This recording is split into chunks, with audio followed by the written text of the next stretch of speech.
when I saw the first Dark Horse, I thought it was like, okay, maybe they're not dealing with Shelby anymore. And when I saw the GTD and all that, I'm like, oh, okay, probably the partnership will end pretty soon.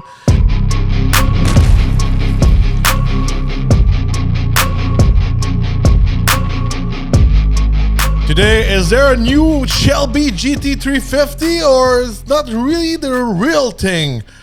Well, there's been a lot of confusion online, and I've seen so many TikToks and Reels and all that from Ford enthusiasts and automotive expert and all that talking about the new Shelby GT350, and this new GT350 is not using the V8 5.2 Voodoo, and it's a big mistake from Ford. Well, as you may know, I used to work with Ford back in the day, and these type of confusion was happening all the time on the auto show floor. I used to work with Shelby also. I used to work with, I was in close contact too with Shelby American. I've been working also with Carol Shelby for a old show back in the day, just before it passed away. So I'm well aware of what's going on at Shelby. It's been a couple of years, I could say. I was, feeling the partnership between Ford and Shelby are going separate ways. And this new model introduced by Shelby American prove the partnership is done between those two brands. So basically, what it's exactly this Shelby GT350, it's built by Shelby American. So it's not the same thing as Ford doing a Shelby. So Ford, they used to have the rights, the trademark, to put the Shelby branding on a Mustang, like the Shelby GT350, 350R, GT500. But now, I guess, they're not allowed to use this trademark anymore. So Shelby American took it back, and they're building their own GT350. And those cars are built on Ford Mustang GT. So basically, those are modified Mustang GT, and they are built and modified by Shelby in Las Vegas or wherever they're doing business in other countries. So it's not a real Ford coming from the factory. So there's a difference between a GT350 built by Shelby American and a GT350 built by Ford. So why they're not using the V8 Voodoo 5.2? A company like Shelby American doesn't have the budget to build their own engine. So they're basically doing a packaging, a performance package, appearance package and all that to sell to the public based on a Mustang GT. There's several other companies who do the same thing. Saleen, Stida, Roush, etc. So there's a lot of confusion about this. So when you're a true Ford enthusiast, it's not the worth of these cars, it's not the same. So let's say maybe in the future, that's my speculation from my point of view. A Ford Mustang GT350R with low mileage is gonna worth more money than a 2025 Shelby GT350 built by Shelby American. Even if those cars are pretty rare and they're built in limited numbers, it's not the same. When you're going to enter the VIN number from a Shelby GT3, a 2016 Shelby GT350, it's going to say it's a Shelby GT350. If you're taking the VIN from this car behind me, built by Shelby American, it's going to say it's a Mustang GT. So this is where there's a difference. So nothing's wrong with this car. It's pretty cool. They've been doing those fun packaging for a while, the Super Snake and all that. So all these cars were built by Shelby American, and you can see I'm on the Shelby.com website and not on the Ford website. And this is why, you know, when I saw the first Dark Horse, I thought it was like, okay, maybe they're not dealing with Shelby anymore. And when I saw the GTD and all that, I'm like, oh, okay, probably the partnership will end pretty soon. And when I saw Shelby coming out with a new snake, a new logo, a new Cobra on their side, I'm like, oh, they're not using the same logo as before. That's another sign I saw. And everyone is waiting right now for a new GT500. I'm going to talk later on this episode what to expect to be the Shelby GT500 replacement. Let's talk a little bit about this GT350. It's pretty cool. They didn't do like something really special, but it's a cool packaging built by a cool company. So they're modifying the front bumper, special wheels, special wing. They modify also the trunk. The trunk is you got that ducktail, I could say, in the back. Really cool looking. They're improving a lot of things on the car. There's stripes, there's GT350 logos. Inside of the car also, there's special seats and all that. But nothing like, nothing special about just GT350. For me, it's just like a super snake packaging they were doing before. You can have the one with the Supercharger. The Supercharger they're putting on this car, once again, nothing really special about this Supercharger. It's the same Supercharger you can get at your Ford dealership through the Ford Performance catalog.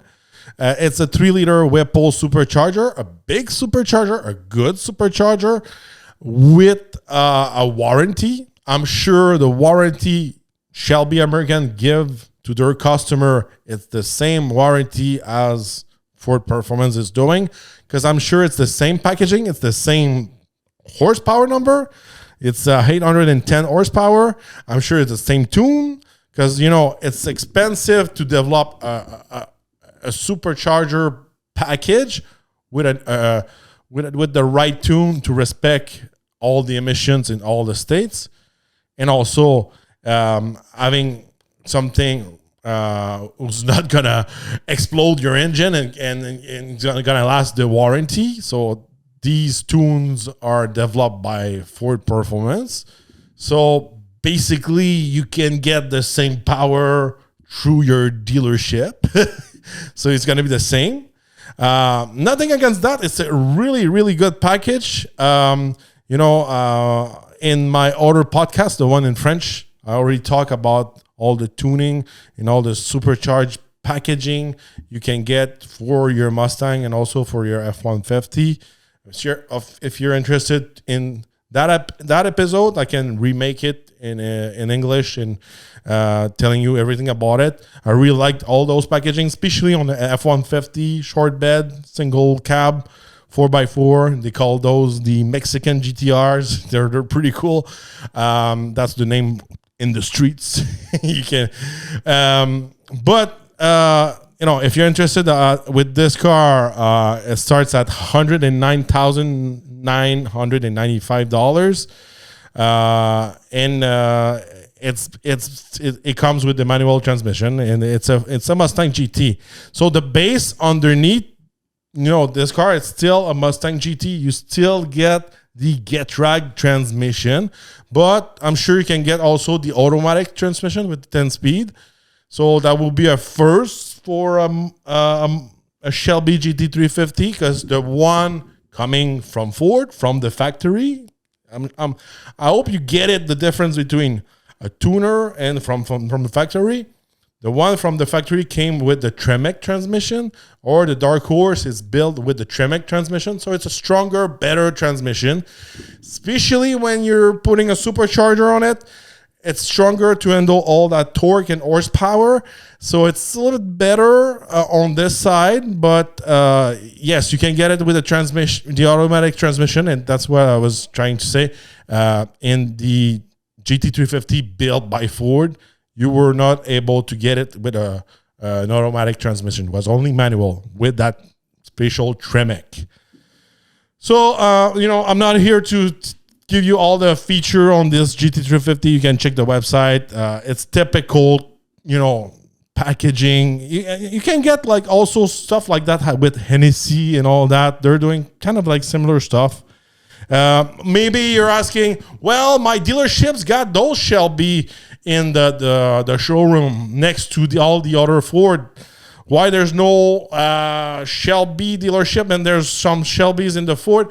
It's because some dealerships gonna partner up with Shelby American to be allowed to sell those Shelbys in the dealership.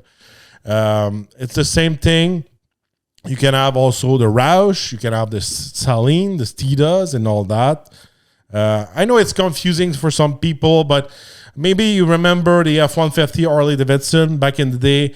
Ford had the rights to use those logos on their trucks and do a special edition. So those were actually built at the factory, and those were real F-150 Harley Davidson. So maybe you gotta say, I saw a 2024 Harley Davidson built on a Ford or a GMC.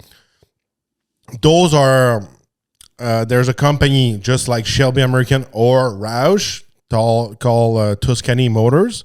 They bought the rights for the Harley Davidson logos and all that. And they're building those trucks after. They're not at the factory. They're buying those trucks and they put the Harley Davidson treatment. So I hope you guys understand it. Shelby American buy a bunch of Mustang GTs, maybe 500, and they're putting their body kits and their supercharger on it. But before, when it was like a 2016, for example, or a 2020 GT500, those were real ones coming out of the factory. So there's a few rumors also who is completing a little bit all those rumors and the separation between the Shelbys and all that. So there's no Shelby GT350 at the factory. So basically now it's a Dark Horse. Ford has been trying to trademark some new names. So that means a new model, because right now there's one Mustang missing in the lineup, and it's the Shelby GT500. So between the Dark Horse and the Mustang GTD, Mustang GTD is extremely expensive. It's a limited edition. It's almost like a Ford GT. It's built at the same factory in Ontario with Multimatics. It's limited edition. But they're still missing one. So what's going to be? Which name they're going to name it? So now Ford are trying to trademark the name Darkhorse Boss. I think it sounds kind of funky from my point of view. It sounds like a Pokemon or a Nintendo name. I don't know. It's something funky. It sounds childish from my point of view. But they're trying to trademark also in the US. I've seen the name Boss. I like the name Boss from my point of view. I was a big fan of the Boss 302. They came out back in the day. I think, the Dark Horse name, it's not my favorite. They should have used, some name they used to use in their lineup back in the day, in their heritage, I could say, like Boss or Cobra. I'm a big fan of the SVT Cobra back in the day. I think, 2024 has been the worst year for Mustang in terms of sales. I think they need to focus a little bit more on an older customer base. I think the young customer base doesn't have the budget and the money to buy those expensive Dark Horse. So a Dark Horse will please more to a younger crowd in terms of marketing, from my point of view. I think using a older name who's gonna give you some memories. It's gonna work better. Back in the day, we used to have bullets and all that. This, like, an example of the bullet was made for maybe the baby boomer. So now they should try to put a new name on this new GT500, but more for maybe the Gen X and the millennials. So maybe using something like the Cobra will be a good idea from my point of view. Maybe they lost the trademark, or there's some confusion with Shelby. I'm not sure. But, you know, the last great Cobras was probably in 2003, Supercharge. It was the OG Hellcat back in the day. So it's been more than 20 years now. So I think the Gen X and the millennials have good memories of the Cobra. So coming back with the Cobra name would make sense. More than Darkhorse Boss or something like that. I think that's a terrible idea. But